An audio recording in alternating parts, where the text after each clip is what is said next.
Inver Tecnológicas, la compañía que patrocina esta parte, este fragmento de la conferencia.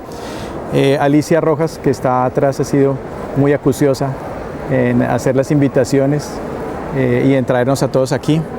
Ella me pidió el favor, hablando con el doctor Capriotti, de hacer un análisis de topográficamente qué es lo más importante para poder analizar prequirúrgicamente e indicar un lente intraocular de alto desempeño. Cuando decimos lente intraocular de alto desempeño, hablamos no solo de lentes multifocales, no solo de lentes EDOF, sino también de lentes con la tecnología como el que acaba de mencionar el doctor Capriotti. Y realmente lo que vamos a hacer es un repaso. Estamos utilizando la set de Pentacam en la Sociedad de Cirugía Ocular. Tenemos en este momento la fortuna de tener el HR, de tener el AXL Wave, entonces estos mapas son intercambiables. Si ustedes tienen un Pentacam pueden revisar esta información. Esto es lo que realmente se utiliza para catarata, y de esos 6 mapas que están ahí, los que están en rojo son los más importantes para el análisis de los lentes premium. Entonces vamos a hablar el Whole Eye Report, el mapa de trazado de rayos y el Cataract Pre-Op Display, que creo que todos lo conocemos desde hace algún tiempo. El Whole Eye Report ya tiene bastantes años en la máquina. Es importante tener en cuenta que es el único mapa de muchas tecnologías que es capaz de ajustar el poder de la queratometría para el tamaño de la pupila. Y eso es realmente importante porque recuerden que hay muchos lentes que dependen del tamaño de la pupila. Entonces, esta es el mapa clásico, no vamos a hablar de él, pero sí quiero hablar de unas cosas que son importantes, como lo que está arriba, lo vamos a magnificar, y dense cuenta cómo aquí están expresadas una serie de valores, dentro de los cuales hay unos que son mucho más importantes, los de la columna de la derecha. Entonces tenemos que analizar en esta parte, en la columna de la derecha, cuánto es el total de la aberración esférica. El punto de corte que sugiere Jack Holliday para este tipo de mapas es de 0,1 de micra, y en este paciente pues obviamente tenemos 0,389. ¿Esto qué quiere decir? Que tiene un poquito más de aberración esférica positiva de lo normal, y eventualmente este podría ser un candidato para colocar un lente asférico. En esta parte tenemos la proporción radio anterior, radio posterior, que únicamente se altera en casos de cirugía o en casos de patología. Cuando ustedes tienen un radio anterior posterior de 82.2%, más o menos 2.1, tienen una córnea que virtualmente es normal. Y es muy lógico, porque siempre que yo tengo enfermedad o siempre que tengo cirugía, lo primero que se altera es la proporción de la curvatura anterior con respecto a la posterior. Entonces, siempre tengan en cuenta ese radio para identificar enfermedad o cirugía. Lo siguiente que hay que analizar, está aquí abajo hacia la derecha, es la cantidad de aberraciones de alto orden para la zona de 6 milímetros. ¿Por qué es importante esa zona? Porque es la que se conjuga con la pupila para que a través de la apertura pase la información luminosa que va a ser enfocada por el lente o que va a ser degradada por el lente. Entonces, si ese porcentaje de aberraciones es demasiado alto, por arriba de 0,3, yo tengo la posibilidad de que las aberraciones buenas, entre comillas, que tiene el lente, interactúen de una forma no determinada con las aberraciones de la córnea, y eventualmente el efecto sea cancelación o sea molestias visuales subjetivas. Lo siguiente que tenemos que revisar es el cuadro que está arriba a la derecha. Aquí tenemos otra serie de valores numéricos que realmente no me voy a detener en todos, pero es importante tener en cuenta la cuerda μ. Y en una diapositiva más adelante vamos a explicar el concepto de la cuerda μ. El valor para este paciente es 0.08 de milímetro, esto no está en micras, está en milímetros, y el valor de corte, de acuerdo a lo que enuncia Jack Holliday, es de 0.2 de milímetro, más o menos 0.11 de milímetro, con un intervalo de confianza del 95% en 0.42. Después le podemos preguntar al doctor Navarro, aquí presente, qué quiere decir ese intervalo de confianza. Este mapa todos lo conocemos, siempre hay que buscar la imagen puntiaguda, que sea bastante alta. ¿Y esto qué quiere decir? Cuando yo tengo en el Whole Eye Report, en el detallado, esa imagen puntiaguda, quiere decir que los valores consecutivos de análisis de todas las zonas representativas son constantes. Dense cuenta que en zona de 1, 2, 3, 4, 4, 5, 5, el valor de las queratometrías, la azul y la roja con respecto una a la otra, no cambia en más de una dioptría. Cuando yo tengo esa constancia de poder, mi gráfico va a ser con esas características, una espiga alta que me dice que puedo colocar cualquier lente de cualquier tecnología. Ahora, ¿qué ocurre con el análisis de Cernic? Y esto lo tenía la máquina desde hace mucho tiempo, últimamente ha sido mejorado en la parte de software y mejoró también cuando se colocó la siguiente cámara retiniana. ¿Y qué pasa con las aberraciones corneanas? Son las que no varían. Cuando yo tengo acomodación, cuando tengo una pupila que varía en diámetro, cuando tengo un ojo seco, esas aberraciones cambian, pero las aberraciones de la córnea son constantes a menos que la córnea esté enferma. Entonces, ¿por qué es importante medirlas? Porque esas aberraciones en este mapa, que se llama el mapa de Cernicki, nos va a decir cuando yo señalo wavefront total, el que está ahí, este de aquí, wavefront aberration cornea, nos va a decir cuántas aberraciones tiene esa córnea en suma total. Y ese valor, ¿para qué me sirve? Ese valor me sirve, de acuerdo a lo que dice Jack Holliday, si tengo un valor por debajo de 0.38 lo puedo considerar normal. Si tengo un valor hasta 0.58 es el máximo límite. Si yo me arriesgo a colocar un lente de alta tecnología por arriba de 0.58, ya asumo la responsabilidad. El paciente que tiene cerca a 1, Holliday lo describe como not happy. Y si ya el máximo resultado sobrepasa el 1.31, tengan en presente que probablemente ese paciente quede métrope, pero no va a estar satisfecho en términos de calidad visual. Entonces este mapa, que antes lo usábamos muy poco, o yo por lo menos personalmente lo usaba muy poco, cobra una importancia capital en la decisión de lentes de alta tecnología. Quien esté interesado en la bibliografía, con muchísimo gusto se la puedo pasar. Ahora, puntos de referencia. En el ojo hay unos puntos de referencia anatómicos y hay unos puntos de referencia funcionales. Vamos para los ángulos kappa, ángulo alfa y las cuerdas. El punto de referencia anatómico une el polo anterior con el polo posterior. No importa las estructuras, polo anterior con el centro del polo posterior. Eso se llama el eje óptico.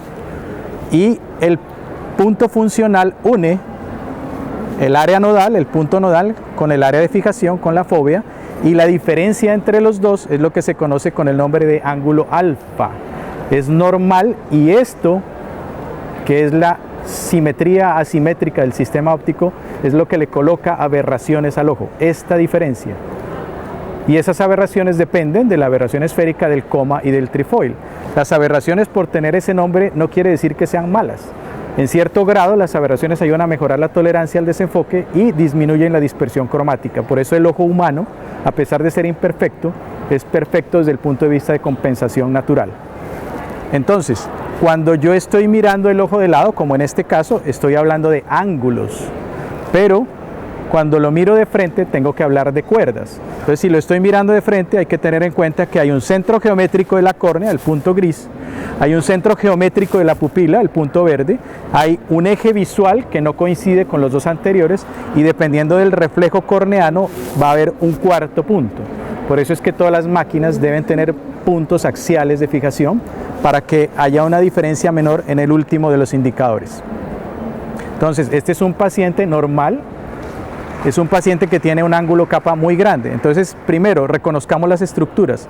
Eso es el eje visual. Ahí está el centro de la pupila, el centro geométrico de las dos pupilas, la fotópica y la mesópica. La fotópica es la color magenta y la mesópica es la color azul. Y acá estaría el eje óptico, que es la referencia anatómica. Recuerden que esas no coinciden. Entonces, ¿qué ocurre? La diferencia que existe en distancia entre el centro pupilar y el eje visual se conoce con el nombre de ángulo, distancia o cuerda mu, la que tienen ahí. Y la distancia que existe entre el eje visual y el eje óptico se conoce con el nombre de ángulo alfa. Y estos ángulos tienen unos límites dentro de los cuales yo puedo indicar un lente de alta tecnología óptica para que el paciente quede satisfecho. Lo acaban de decir en la conferencia de aquí al lado el doctor Chávez. Si yo tengo una córnea que es aberrada, el lente no va a funcionar, el paciente no va a estar satisfecho. Esta es una forma muy eficiente de prequirúrgicamente saber cómo va a quedar en términos de calidad el paciente. Ahora, Jack Holliday nos pone un reto más grande todavía, y es que él dice que el punto ideal para centrar un lente de alta tecnología está entre el eje visual y el centro de la pupila, donde está la estrellita de color verde. ¿Qué pasa entonces con estos lentes de alta tecnología? Cualquiera que sea el lente, si yo tengo un ángulo capa muy grande y el centro de la pupila es el centro óptico del lente, pues con el ángulo capa grande, lo que ocurre es que el punto de funcionamiento del lente va a quedar corrido y eso me va a generar dispersión de las imágenes y me va a disminuir la calidad visual del paciente. El siguiente mapa que me encanta, lo utilizamos desde hace mucho tiempo, el profesor Naoyuki Maeda, él está en la Universidad de Osaka en Japón, ha tenido también una mejoría con la última versión y en las versiones anteriores, cada vez ha ido evolucionando. ¿Cuál es lo importante? Este mapa ya lo hemos visto, ya lo conocemos, vamos a magnificar la parte que es realmente interesante. Este es un mapa que es utilizado ampliamente en la indicación de lentes intraoculares de alto desempeño. El fabricante nos dice, tenemos que mirar el promedio de la diferencia de las queratometrías. Si ustedes se dan cuenta, en esa línea de arriba está el promedio de las queratometrías para Sync-K, o sea, estamos simulando que esto es un topógrafo de reflexión, y en la parte media el Total Corneal Refractive Power, que es la simulación de la queratometría teniendo en cuenta la cara posterior. Si esos dos valores tienen una diferencia normalmente para un lente de hasta 0,1, hay que tener cuidado, pero este lente que estamos viendo el día de hoy nos permite una diferencia de hasta 0,75. Recuerden que cada tecnología óptica funciona de una manera diferente y esta tecnología óptica es la que más aguanta cierto grado de irregularidad. El siguiente dato a contemplar es la aberración esférica. Z40 es aberración esférica en zona de 6 milímetros, como lo habíamos dicho en la diapositiva anterior. Entonces, normalmente un lente aguanta hasta 0,1.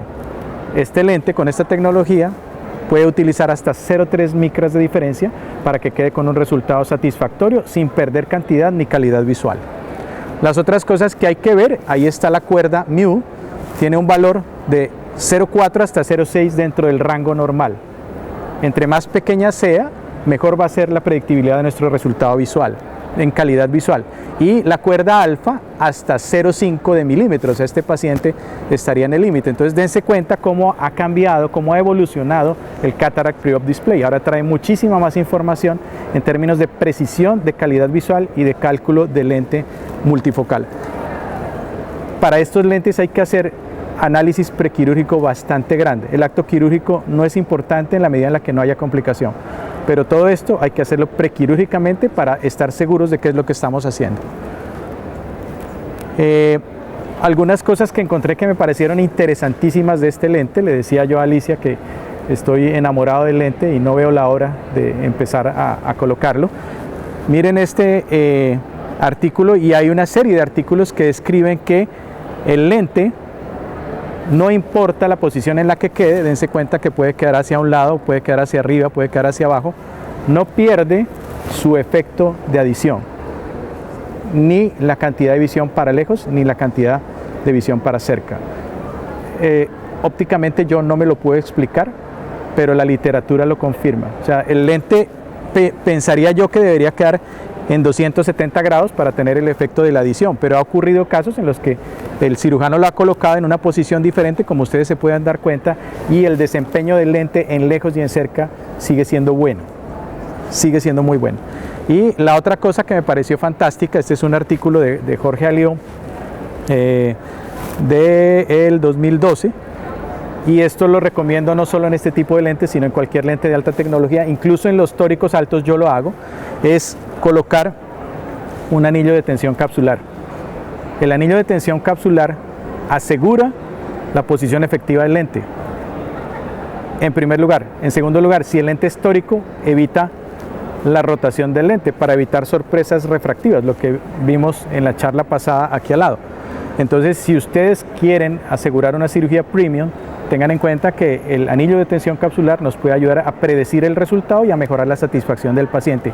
Como les decía, yo lo hago personalmente en todos los lentes de toricidad alta, porque tuve un paciente en el cual había un astigmatismo de 9 y el lente rotó 3 grados, y recuerden que por cada grado de rotación se pierde un 3.3% de efectividad en la corrección y se induce hipermetropía en la esfera.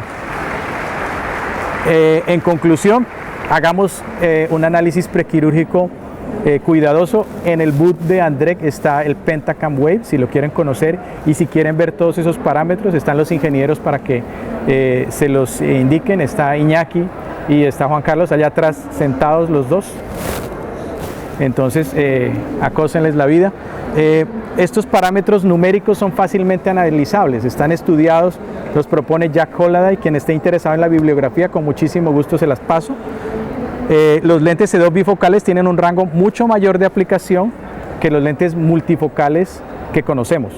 ¿Sí? Son mucho más exigentes los lentes multifocales que este tipo de lente E2 bifocal. Y pues realmente para mí ha sido una sorpresa encontrar otra opción en el abanico de oferta de lentes. En este momento hay muchísimos lentes con muchísima tecnología y a veces uno se confunde, pero independientemente de cuál sea el lente, si ustedes tienen en cuenta estos parámetros, van a tener un resultado exitoso. Muchas gracias.